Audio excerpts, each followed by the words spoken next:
গদের প্রশ্ন তো পরে, আগে আসছে সত্য আর অধর্মের প্রশ্ন।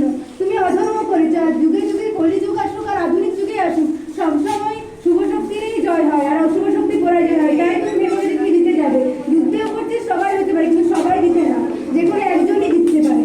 তাই মহিষাসুর, তুমি বেশি চিন্তা করো, তোমার পথ তো আমার হাতেই হবে, আর এই বর্তমানে ভারতবর্ষকে রক্ষা করবো আমি।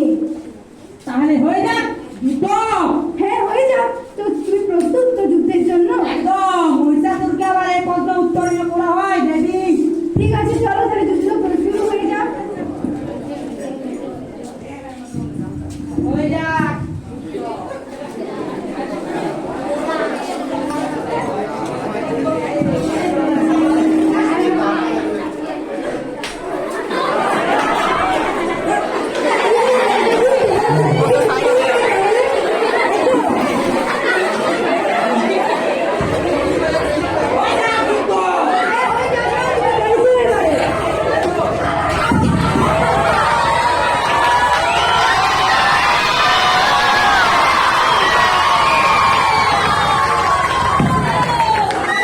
কোথায় গেল মহিষাসুর? তোমার সেই শক্তি, তোমার সেই ধর্ম সবই তো পতনের মনে পড়ে গেল। এবার তুমি কি করবে?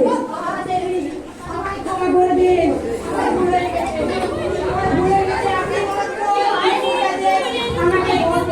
তার মধ্যে স্বীকার করতে হবে তুমি হেরে গেছো?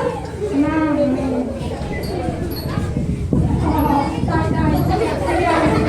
হেরে গেছো?